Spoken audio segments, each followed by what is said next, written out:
متنسوش جيم الفيديو، تشترك في قناة سكاي نيوز المغربية باش يوصلك جديد الأخبار.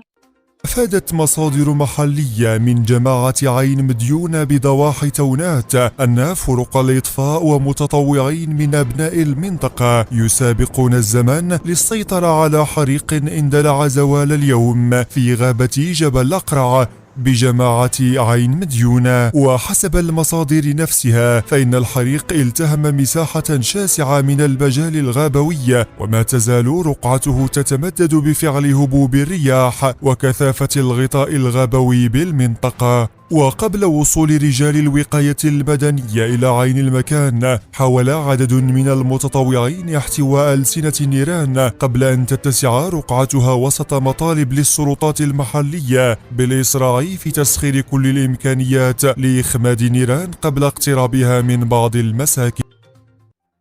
ادعمونا بلايك سبسكرايب ليصلكم كل جديد.